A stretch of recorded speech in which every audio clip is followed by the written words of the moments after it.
কলা কেন বেরি, কিন্তু স্ট্রবেরি কেন বেরি নয়? চলুন জানা যাক।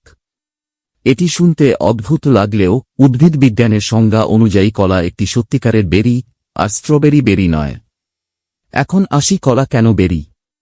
উদ্ভিদ বিজ্ঞানের ভাষায় বেরি হল এমন ফল যা একটি মাত্র ফুলের একটি ডিম্বাশয় থেকে তৈরি হয়, যা পুরো ফলের ভেতরটা নরম ও মাংসল হয় এবং বীজ ফলের ভেতরে থাকে।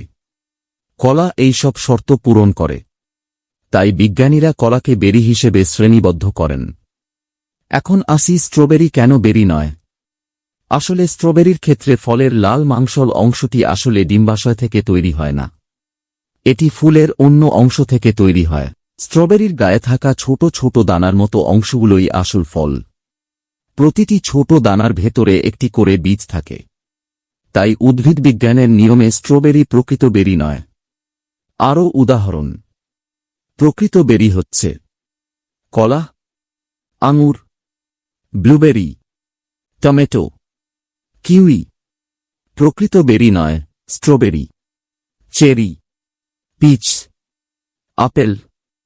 আরও একটি মজার ফ্যাক্ট জানুন, রান্নাঘরের ভাষায় আমরা টমেটোকে সবজি বলি, কিন্তু উদ্ভিদ বিজ্ঞানে টমেটো একটি ফল এবং একই সঙ্গে একটি সত্যিকারের বেরি।